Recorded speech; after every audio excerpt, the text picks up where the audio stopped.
Saludos, sean bienvenidos a esta primera edición de la carroza fúnebre de Don José. Les doy un cordial saludo, cualquiera que sea la hora en la que estén mirando este video. El tema que hoy nos reúne es el desfile de los fieles difuntos. Sin más que agregar, tomen asiento, pues haremos un viaje a través de esta creencia popular.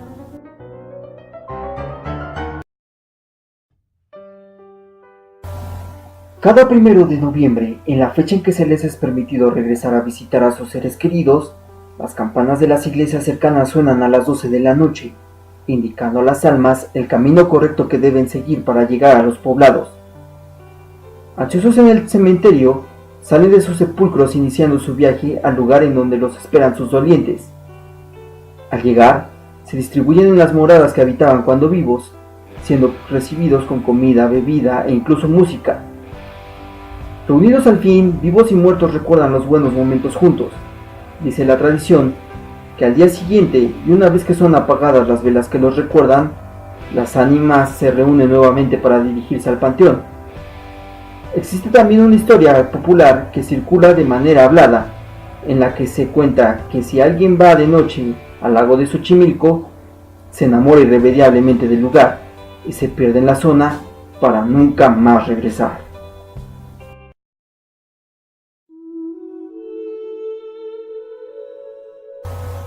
Dentro de la tradición del Día de Muertos, la visita de quienes ya no se encuentran con nosotros es el atractivo más destacable de esta fiesta, pues una vez al año se puede disfrutar de su compañía.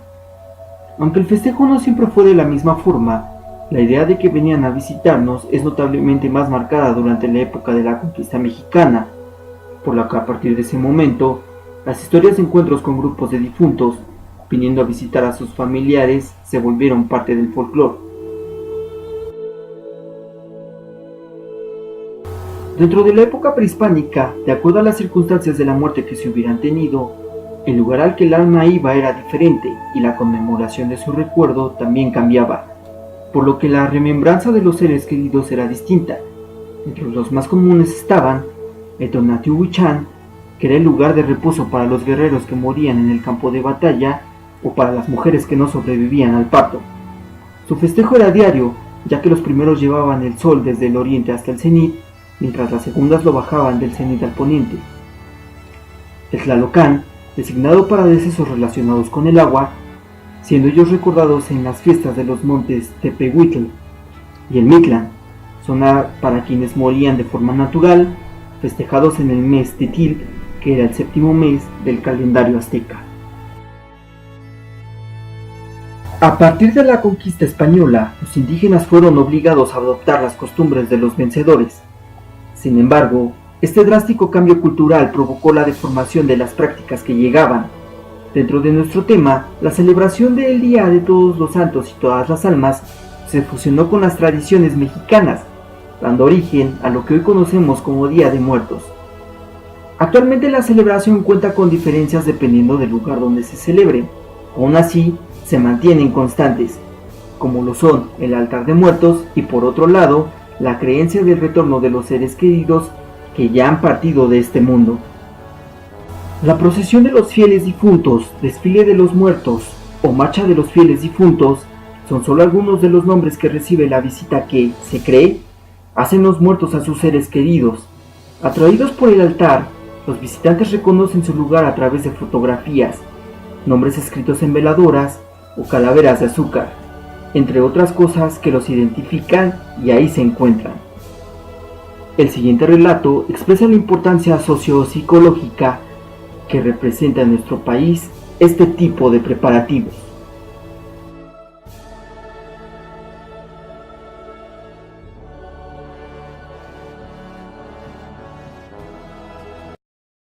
Antes de iniciar con esta historia, quiero aclarar que nunca creí en la tradición del altar de muertos, pero lo que a continuación relataré lo puedo asegurar como algo real. Hace algunos años perdí a mi papá. A partir de ese suceso, por parte de la familia de mi madre, hubo muchos más funerales. Por esa razón, en cuanto llegó el Día de Muertos en ese año, ella de inmediato puso el altar para nuestros seres queridos. El lugar escogido fue la terraza de mi casa. Dicho altar fue muy visitado por familiares y amigos, quienes llevaban presentes en memoria de nuestros familiares. En la noche del 2 de noviembre, entrada la madrugada, cuenta mi mamá que escuchó que alguien la llamaba por su nombre a través de la ventana. La voz le decía que fuera hacia el altar. Ella cuenta que veía sombras dentro de la casa, afuera en la terraza y dentro de su cuarto. Me explicó que escuchaba cómo murmuraban esas sombras. Algunas lo hacían con alegría, a ver las cosas que habían dispuesto para ellas, y otras con tristeza, porque sentían que la familia seguía sufriendo por su fallecimiento y no podían reconfortarlos. Ese fue uno de los días que más contacto hubo entre nuestros difuntos y nosotros. No creí en este relato, pero a partir de ese día se desencadenaron un sinfín de cosas extrañas. Aunque mucha gente asegura sentir la presencia de sus seres queridos en los altares, también hay quienes afirman haber visto desfilar a los difuntos en una especie de peregrinación, en donde dependiendo de la hora pueden llevar los objetos y alimentos que se colocaron para ellos. Estos relatos por lo regular cuentan con características similares en el tipo de vestimenta, que suele ser blanca, además de llevar veladoras para alumbrar su camino. En las siguientes historias y leyendas escucharemos este tipo de similitudes. Entre las leyendas que rodean a las celebraciones del Día de Muertos, destaca una relativa a una joven que en vísperas del Día de los Finados, pese a las advertencias de la gente mayor, pasó la noche en vela, esperando para comprobar la llegada de los difuntos. Pasada la medianoche, desde su ventana, cuando el sueño ya comenzaba a vencerle, alcanzó a ver las luces de unas velas. Varias personas marchaban en procesión, venían a la misa de bienvenida a las ánimas. Al pasar junto a la ventana de la curiosa, le ofrecieron una vela para que asistiera a misa. Acto seguido, la joven se quedó dormida y despertó al día siguiente pensando que fue solo un sueño. Ante las dudas, acudió a revisar el lugar donde se imaginaba que guardó la vela que le entregaron. En su lugar, descubrió un hueso. Asustada ante tan espeluznante hallazgo, acudió a la iglesia a confesarse con el sacerdote, quien le dijo que tenía que devolver la vela a los 8 días, que era cuando se marchaban los espíritus. Sin embargo, tenía que hacerlo a través de las manos de un niño, pues su inocencia evitaría no ser reclamada por los difuntos.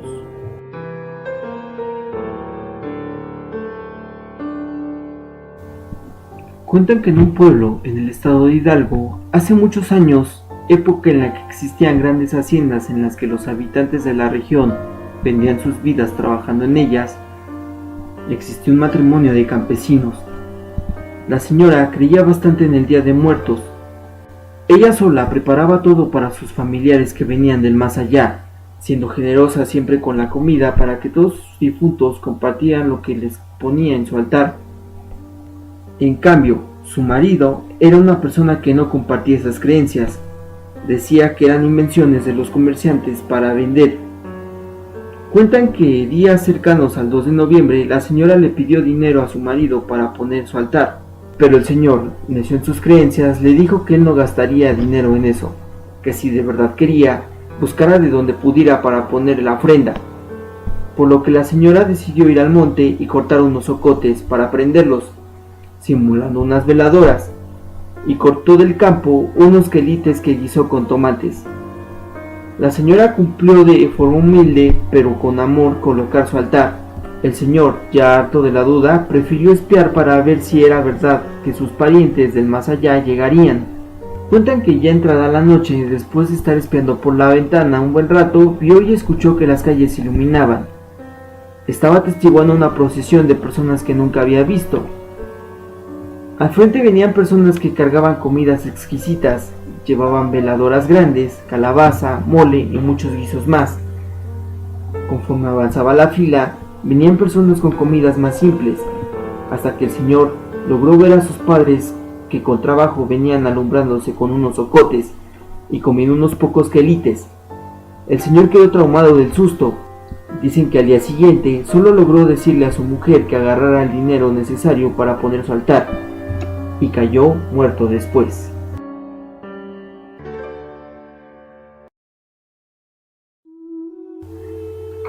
En el pueblo de Cuanajo, Michoacán, vivió una familia con una hija pequeña. Por desgracia, la tragedia llegaría a sus puertas, cuando la menor murió por una enfermedad de la época.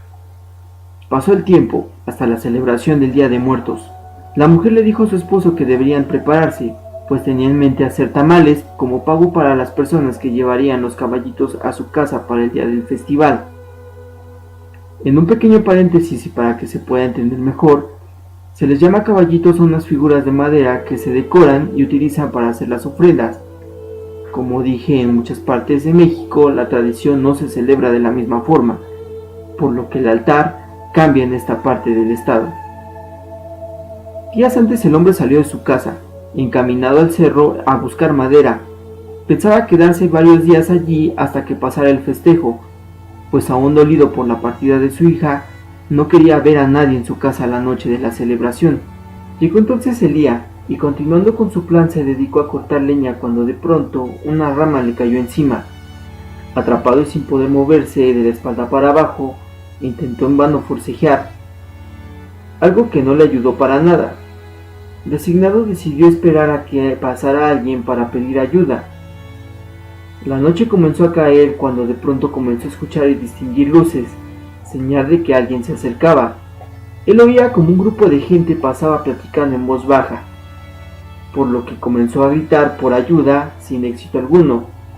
Sin embargo, entre la gente logró distinguir para su sorpresa a su compadre Manuel, quien había fallecido unos años antes. Pasó la noche allí, hasta que al día siguiente el hombre volvió a escuchar gente que regresaba del pueblo, solo para darse cuenta con la luz del día que se encontraba cerca de un panteón. Pudo escuchar los cascos de caballos en el camino y cómo las ánimas regresaban felices.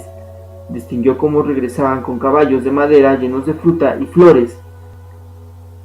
Algunas llevaban 5 o 6 caballos, otras 1 o 2, y más atrás iban muchos recogiendo lo que a los demás se les caía en el camino, pero lo hacían llorando lastimosamente. Se dice que cada 2 de noviembre las almas de las personas regresan a este pueblo para ver a sus familias y llevarse las ofrendas que les prepararon. Las almas que llevan más caballos y ofrendas son aquellas personas a las que los familiares y amigos aún los recuerdan. Quienes van recogiendo lo que se les cae a los demás son aquellos que han sido olvidados. Dentro de los anteriores relatos comprobamos que dentro de las creencias mexicanas, los vivos jugamos un papel fundamental para quienes ya no habitan en este plano, pues somos responsables de su bienestar en la siguiente vida y también castigados si no respetamos el poco tiempo que nos visita.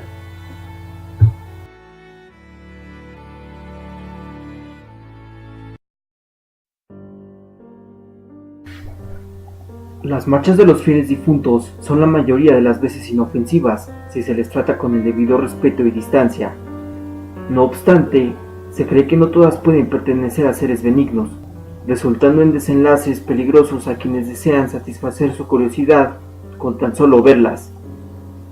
Con toques más religiosos y esotéricos, este tipo de apariciones suelen ser hechas por seres a los cuales es imposible reconocer, pues por lo regular cubren sus rostros con capuchas y usan largas sotanas. A diferencia de su contraparte, estas peregrinaciones tienden a ser más pequeñas y a caminar entre penumbras. No sabiendo cuál es la motivación real de estas, se piensa que son hechas por adoradores vivos que sirven a un ser maligno. Sin embargo, hay relatos que describen a seres demoníacos tras de estos sucesos. Otra diferencia que tienen con respecto a la de la tradición es que tienden a ser leyendas urbanas, teniendo como característica ser mucho más actuales. El siguiente relato es una experiencia de este tipo, contada por una amiga. Ella asegura que el familiar que le contó esto es de fiar y que por lo tanto la siguiente historia es verídica. Pidiendo confidencialidad, omitiré algunos nombres y lugares. Durante la fiesta de Semana Santa, era tradición visitar a los abuelos en un pueblo cercano de León, Guanajuato. A lo largo de esta celebración, toda la familia de mi padre solía congregarse. También cada año se nos advertía de no salir de noche, puesto que por esas fechas había un grupo de gente extraña que peregrinaba unos cuantos metros cerca de un río. Aunque mis abuelos nunca tuvieron problemas con ellos, la forma misteriosa y lúgubre de su aparición los hacía pensar que no podían andar en buenos pasos. En los alrededores del lugar se decía que esta gente rendía culto a seres demoníacos, también que si alguien intentaba seguirlos después de un rato, terminaba perdido en el monte, expuesto a las fieras que habitaban en ese lugar. Se comentaba que había gente que, cansada de estas personas, trataba de detenerlos. Sin embargo, la peregrinación se movilizaba más rápido, por lo que aunque se intentaba correr para alcanzarlos, la sacrílega procesión siempre parecía estar muy lejos. La edad que tenía mi prima cuando le sucedió este hecho era de aproximadamente 16 años, siendo una de las mayores. El espectáculo macabro nunca fue un tema tabú dentro de la familia. Por ello, desde muy pequeños sabíamos de su existencia y cada que necesitábamos ir al baño de noche, siempre teníamos que despertar a un adulto para que nos acompañara, pues este baño estaba a unos metros de la casa. La noche en que intentaron llevársela, ella había discutido con su madre antes de visitar a mis abuelos. Esto traería como consecuencia que se distanciaran y no se hablaran para nada. Recuerdo que esa noche nos desvelamos contando historias de terror y especulando qué clase de misterios había detrás de la gente que pasaba por el río. Como era costumbre, nos acostamos temprano, alrededor de las 8 de la noche. Pasaron las horas y cuenta que a eso de las 3 de la mañana se levantó con ganas de ir al baño, pero como aún seguía molesta con su mamá, no quiso despertarla para que la acompañara. Decidió ir sola, pensando que a sus 16 años ya era una persona mayor. Al salir por la puerta trasera, vislumbró la razón por la que siempre íbamos acompañados de adultos.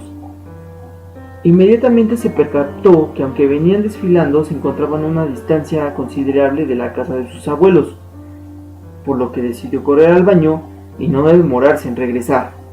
Echó a correr hasta el lugar y al salir de nuevo una voz la detuvo. «¿A dónde vas?», preguntaba lo que parecía ser una mujer. Al girarse para ver de quién se trataba, vio claramente con la luz de la luna la silueta encapuchada de una persona. Aunque la capucha no cubría su rostro del todo, una especie de sombra extraña no permitía ver más allá del mentón. Lo que sí pudo distinguir a detalle fue que venía vestida con una especie de túnica con bordados dorados. Lo que fuera que estaba dentro de esas ropas holgadas, le extendió la mano para ofrecerle un cáliz. Mi prima no tuvo otra mejor idea que entrar de nuevo al baño y gritar a mis abuelos. Cuando mi familia salió en ayuda de ella, se percataron que la peregrinación se encontraba ya muy lejos. No sabemos qué pudo haber pasado si yo hubiera tomado el cáliz, pero desde entonces mis abuelos construyeron un muro y acogieron algunos perros para evitar en el futuro situaciones similares.